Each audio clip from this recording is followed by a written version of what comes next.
Qu'est-ce qu'un enfant de BCK de louer le Seigneur? Alors, on va rester debout et la sœur Aimée va nous faire la lecture de la parole de Dieu ce matin. Je lis la parole de Dieu avec respect. Matthieu 4, versets 2 à 3. Matthieu 4, versets 2 à 3. Après avoir jeûné 40 jours et 40 nuits, il eut faim. Le tentateur, s'étant approché, lui dit: si tu es fils de Dieu, ordonne que ces pierres deviennent des pains. Parole de Dieu. C'est fort, reprends encore. Après avoir jeûné 40 jours Après avoir jeûné 40 jours et 40 nuits. Un jour, je prêcherai sur ça. Sur 40 jours et 40 nuits. Parce que beaucoup de pasteurs et beaucoup de chrétiens n'ont pas compris cette révélation de 40 jours et 40 nuits. Ils pensent que Jésus a jeûné 40 jours. Jésus a jeûné 40 jours et 40 nuits. C'est différent. Alléluia. Donc Jésus a affronté 80 étapes dans son jeûne. Amen. Vas-y. il eut faim. Il eut faim. Dis à quelqu'un, as-tu faim? Dis à quelqu'un, as-tu faim? Le tentateur, s'étant approché, lui dit: si tu es fils de Dieu, si tu es le fils de Dieu, ordonne que ces pierres deviennent des pains. Ordonne que ces pierres deviennent des pains. Le deuxième passage. Ruth 1, versets 1 à 5. Du temps des justes. Du temps des justes. Il eut une famille dans le pays. Waouh, j'aime cette version. Du temps des justes. Qui est juste? Celui qui a Jésus-Christ. Alléluia. Il nous justifie, dit la Bible. Amen. Vas-y, du temps des justes. Un homme de Bethléem de Juda. Un homme de Bethléem de Juda. Parti avec sa femme et ses deux fils. Parti avec sa femme et ses deux fils. Pour faire un séjour dans le pays de Moab. Pour faire un séjour dans le pays de Moab. Le nom de cet homme était Elimelech. Le nom de cet homme était Elimelech. Celui de sa femme Naomi. Celui de sa femme Naomi. Et ses deux fils s'appelaient Machlon. Et les deux enfants s'appelaient Machlon et Kiljon. Ils étaient Éphratiens. Ils étaient Éphratiens. Et de Bethléem de Juda. Arrivés au pays de Moab. Ils y fixèrent leur demeure. Elimelech, mari de Naomi, mourut. À quel moment ils sont morts? Lorsqu'ils ont fixé leur demeure. Et elle resta avec ses deux fils. Mais elle resta encore avec ses deux enfants. Ils prirent des femmes moabites. Ils ont même pris des femmes. Dont l'une se nommait Orpa. Il y a une qui s'appelle Orpa. Et l'autre Ruth. Et ils habitèrent là environ 10 ans. Eux aussi, ils ont habité là. Ils se sont fixés leur demeure pendant 10 ans. Machlon et Kiljon mourut. Aussi. Tous les deux. Et Naomi resta privée de ses deux fils et de son mari. Parole de Dieu. Acclame cette parole de Dieu. Gloire à Jésus. Ce matin, je suis dans la joie parce que l'Éternel va encore parler. Est-ce que vous savez que beaucoup de personnes attendent une parole de l'Éternel? On peut tout faire, on peut tout dire, mais il n'y a aucune personne qui peut obliger Dieu à parler. Même le bishop. Personne. Dieu est Dieu et il parle quand il veut. Ton père spirituel peut être un facilitateur.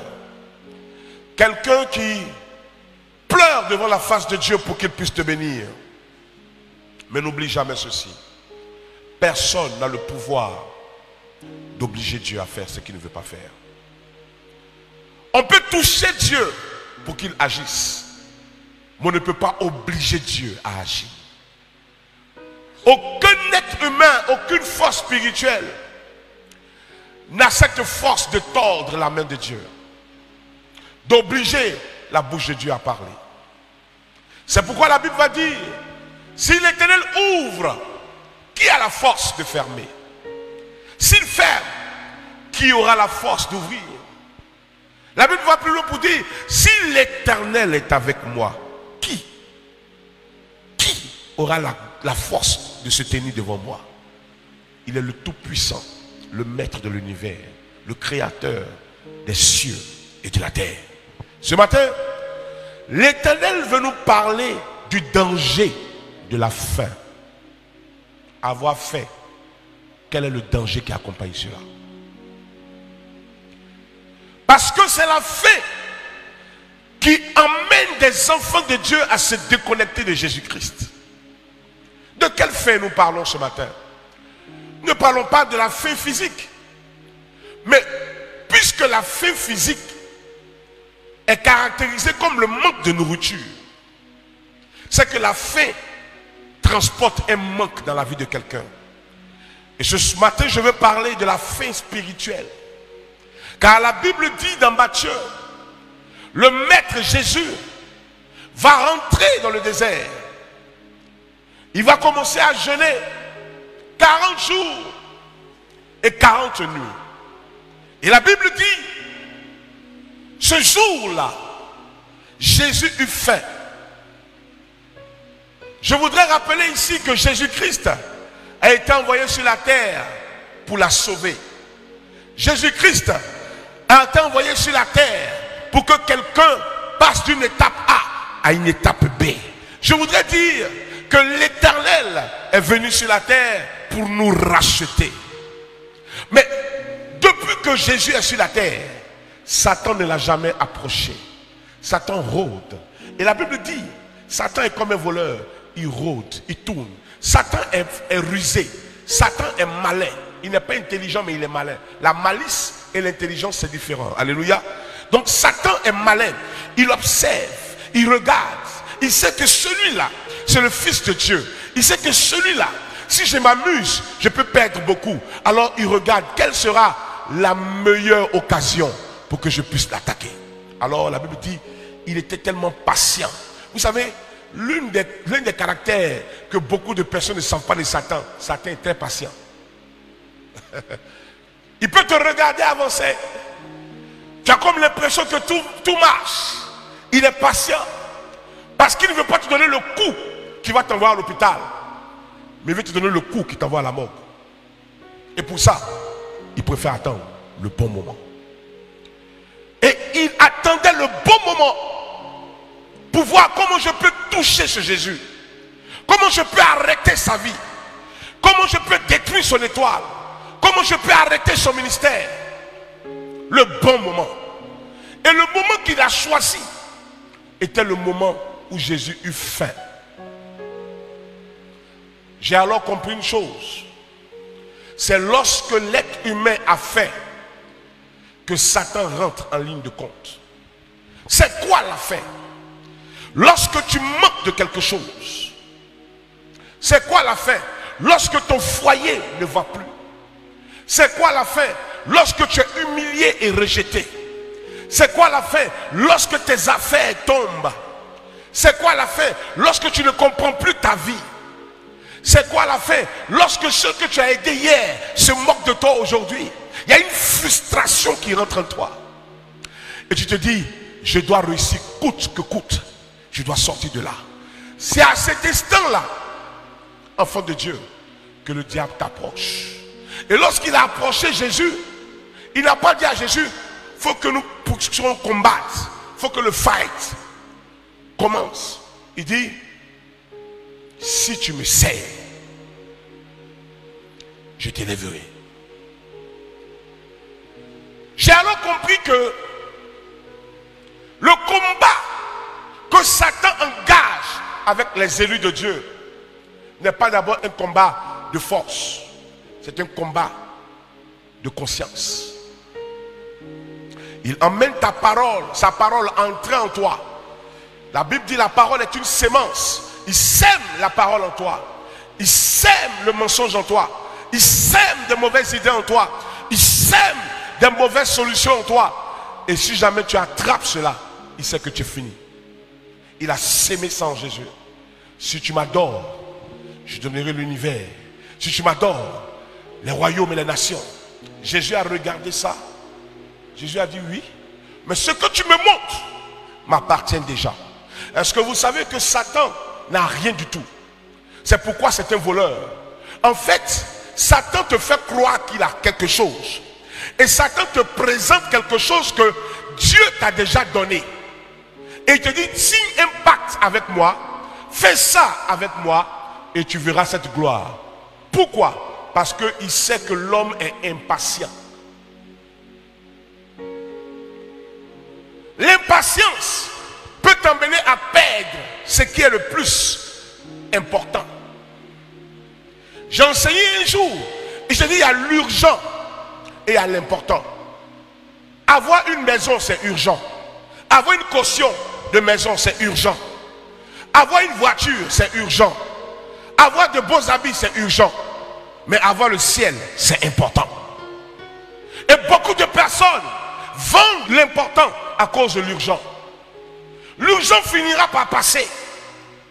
Des gens arrivent à l'hôpital, on les met en urgence, mais après, ils ont un endroit où on les dépose. On ne reste pas dans l'urgence, mais à cause de l'urgence, tu vends l'important. L'important, c'est l'étoile que tu as. L'important, c'est le royaume que tu as. Beaucoup d'enfants de Dieu ce matin, Dieu vous parle, parce que la saison où nous rentrons, pour les 6 derniers mois, c'est une saison de combat spirituel. Pas par le fight, mais par des paroles dans la conscience. Le diable voit que tu commences à avoir faim. Tu commences à te décourager. Tu commences à te dire, mais voilà 6 mois qui sont passés.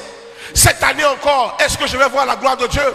Voilà 6 mois encore où je vais souffrir. Voilà 6 mois encore. Voilà 6 mois encore. Et Satan dit, c'est le bon moment. Comme elle commence à se plaindre, comme il commence à se décourager, comme il commence à parler, my God, je vais rentrer et je vais le faire perdre. Fais attention à la fin. C'est quand tu as faim, c'est quand tout ne va pas bien que Satan vient en finir avec toi. Tu es en position de faiblesse. Quand tu pleures, quand tu te lamentes, quand tu te lèves le matin, tu te rends compte que tu n'as même pas de joie. Parce que tu regardes ta vie, tu n'es pas content de ce que tu regardes. Pourquoi? Parce que ce n'est pas ce que tu veux. Mais le plus important, c'est que Satan sait ce que tu vas devenir. Satan sait que ton point faible, c'est le manque de patience. Et parce que tu manques de patience, il te vend ce que Dieu a déjà prévu te donner. Les hommes de ce monde disent, celui qui est pressé d'avoir un enfant risque de marier une femme enceinte.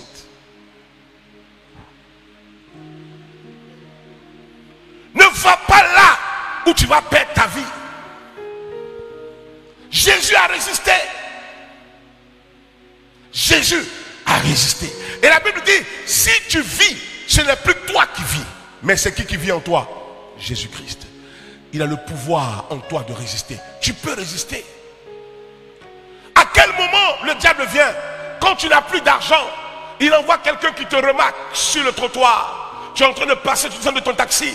Il y a quelqu'un qui t'arrête, qui te promet un monde des merveilles, mais qui te montre le chemin qui n'est pas le chemin de Dieu. La bonne question, ce n'est pas, oh, qu'est-ce que je vais faire avec l'argent qu'il va me donner? La bonne question, c'est pourquoi cet argent vient maintenant? Et pourquoi Satan me propose ces choses? Lorsque des gens lisent la Bible, ils disent, moi, je vais faire comme Jésus. Amen. Si c'était facile, mon frère, la Bible ne serait pas créée. Si c'était facile, ma soeur, Dieu n'aurait pas dit chaque dimanche, viens pour que quelqu'un te parle. On doit te parler parce que ce n'est pas facile de refuser à Satan. Satan connaît tes problèmes. Il vient avec des semblants de solutions. Satan connaît ton problème. Il vient avec des semblants de solutions. Beaucoup de personnes sont entrées dans l'impatience. Et Satan a frappé à la porte de leur vie. Ma camarade se marie. Mes amis se marient. Moi je suis belle, mais je ne me marie pas. À force de chercher un mari à tout bout de champ, tu tomberas sur quelqu'un que Satan va envoyer pour détruire ta vie. Se marier c'est bon, mais être heureux dans le mariage c'est mieux. Je préfère attendre le bon temps et me marier pour être heureux que de me marier parce que les autres se marient. Faire semblant dehors, mais être très malheureux. Combien de comédies dans les foyers, combien de comédies dehors, elle sort, elle montre aux gens que ça va, mais à l'intérieur c'est le feu. Jésus dit, je t'aime tellement que je ne veux pas ce genre de foyer pour toi. Et toi tu vois ce temps comme un retard. Je suis en retard. Tu es en retard sur qui? Il n'y a pas de compétition. Tu es un fils, une fille du royaume. De pourquoi as-tu peur? C'est Dieu qui qualifie le bon moment. Le moment que toi tu penses n'est pas le bon moment. La personne peut-être que tu vois là, c'est pas le monsieur que Dieu veut pour toi, la femme que Dieu veut pour toi. Dieu a prévu quelqu'un. Tu peux résister au diable. Accroche-toi à Jésus-Christ. Beaucoup ne s'accrochent plus aujourd'hui. Pas parce qu'ils n'aiment pas Dieu. Ils ont laissé la main de Dieu. Ils ont attrapé la main du diable. Simplement parce qu'ils ont faim. Quand tu as faim, tu es en danger. Quand tu as faim, garde les paroles de Jésus. C'est pourquoi lorsqu'il a dit à Jésus, change ces pierres en pain, Jésus lui a dit, l'homme, de quel homme il parle? L'homme en Christ. De quel homme il parle? L'homme de Dieu. De quel homme il parle? L'homme, la fille de l'Éternel, ne se nourrira pas seulement que de pain. Mais sa vraie nourriture, c'est la parole de Dieu. Lorsque tout va mal, lorsqu'on se moque de toi, lorsque tu ne comprends plus ta vie, tu n'arrives même pas à joindre les deux bouts, souviens-toi de la parole de Dieu. Elle est la meilleure nourriture. Quand tu as la parole de Dieu, même quand les gens te voient malheureuse, ils ne comprennent pas pourquoi tu as la paix. Regarde, tout ce qu'on fait là, c'est pour avoir la paix du cœur. Mais beaucoup ont l'argent, beaucoup ont le mariage, beaucoup voyagent, beaucoup ont tout ce qu'il faut, mais n'ont pas la paix. Toi, tu as la paix. Pourquoi? Parce que tu as Jésus-Christ. Vous savez, tu peux avoir tout l'or du monde, mais quand tu n'as pas la paix, tu n'as zéro. Ce qu'il te faut, c'est la paix. Il y a des gens qui se sont mariés, ils ont que pour beauté leur photo de mariage. Mais après ça, c'est le feu. On te trompe avec la servante. Tu peux résister. Tu peux sortir de là. Tu peux dire non au diable. Parce que tu as en toi la parole de la vie. À qui je parle ce matin? Est-ce que tu peux me dire amen? Si tu entends ce message, dis-moi amen. La Bible dit, une famille va elle aussi rencontrer le problème de la faim. Naomi, Elimelech et leurs deux enfants, Machlon et Kiljon. Une famille heureuse qui vivait où? À Bethléem. La maison du pain. Bethléem signifie la maison du pain. Mais un jour, le pain a manqué à Bethléem. Comment comprendre ça? Un lieu où il y a la maison du pain. Vous savez, il y a des régions qu'on qualifie par rapport à des fruits. On dit la région de l'ananas, comme Bonois. Pour ceux qui connaissent ici en Côte d'Ivoire, Bonois, c'est l'ananas. Donc, même si tu n'as pas eu ananas ailleurs, quand tu arrives à Bonois, au moins tu as ananas. Mais on dit quand tu n'as pas eu de pain ailleurs, quand tu arrives à Bethléem, tu as le pain. Mais le jour là, la source a manqué de pain. Vous savez, souvent, Dieu peut permettre que quelque chose manque dans ta vie pour que Dieu voie jusqu'à où tu l'aimes. Ce que tu appelles j'ai des problèmes peuvent être l'épreuve et le test de Dieu pour voir ton amour. Vous savez, Dieu ne croit pas en je t'aime de celui qui a à manger. Dieu croit au je t'aime de celui qui n'a rien à manger. C'est quand ça ne va pas que ton je t'aime prend une valeur. Lorsque un homme perd tout et que sa femme lui dit je t'aime, ce je t'aime là est un je t'aime qui n'a pas de prix. Parce que je n'ai plus rien, mais tu m'aimes quand même. Lorsque Dieu ne fait pas ce que tu veux, lorsque Dieu ne te donne pas ce que tu attends, et que tu chantes ses louanges, et que tu glorifies son nom, et que tu chantes ses témoignages, en ce moment-là, il sait qu'il est en face d'un fils et d'une fille. Jusqu'à où tu aimes Jésus? Tu l'aimes dans l'abondance ou tu l'aimes dans tous les moments de ta vie? Naomi était heureuse. Quand tu demandes à Naomi, mais c'est comme elle dit, non, moi je suis en Dieu. Mon mari là, en Dieu. Mes enfants là, en Dieu. Tout était bon jusqu'à ce que le pain manque. Quand le pain a manqué, la véritable nature d'Elimelech et de Naomi est sortie. Machlon et Kiljon, l'un des mots signifie malade. L'autre mot signifie mourant. Mais quand ils étaient à Bethléem, ils ne mouraient pas. Celui qui était malade ne tombait pas malade. En un mot, quand tu es dans la maison de Dieu, il y a un problème, mais tu ne sens pas. Quand tu es dans la maison de Dieu, il y a des difficultés, mais tu ne sens pas. Tu peux être Machlon, tu peux être Kiljon, c'est ce qu'on veut pour toi, mais l'onction te protège. Son nom signifie mourant, mais il n'est pas mort. L'autre, son nom signifiait malade, mais il ne tombait pas malade. Mais quand il est sorti de l'alliance, ça l'a rattrapé. Celui qui était malade est tombé malade. Celui qui était mourant est mort. Les deux mêmes sont morts. Pourquoi? Parce qu'il n'y a plus de protection. Le diable ne pourra jamais t'attaquer aussi longtemps que tu restes sous l'alliance de Jésus-Christ de Nazareth. Le diable ne pourra jamais t'atteindre aussi longtemps que tu restes sous l'alliance de Jésus de Nazareth. Je sais, ce monde est difficile.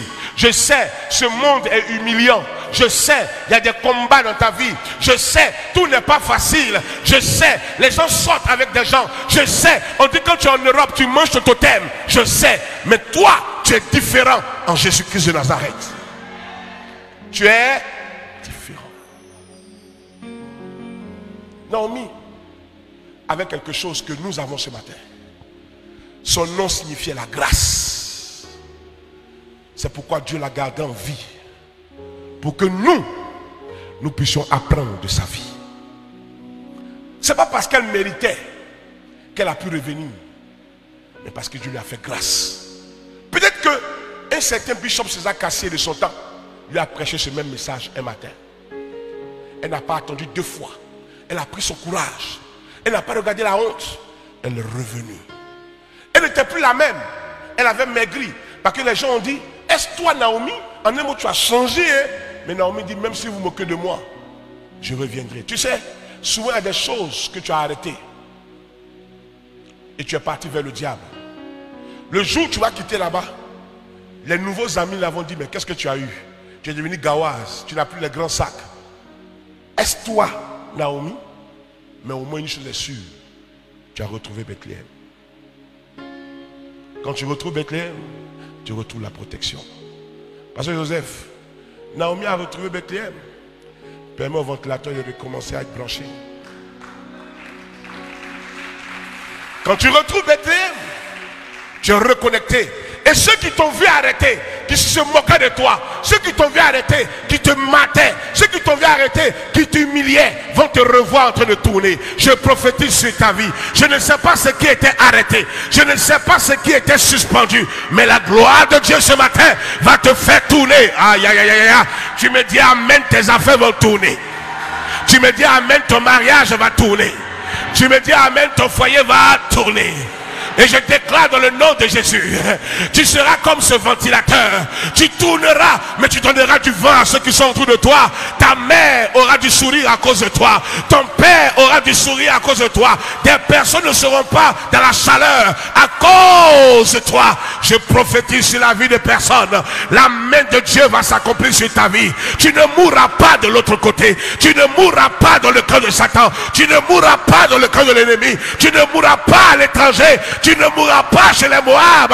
Tu retourneras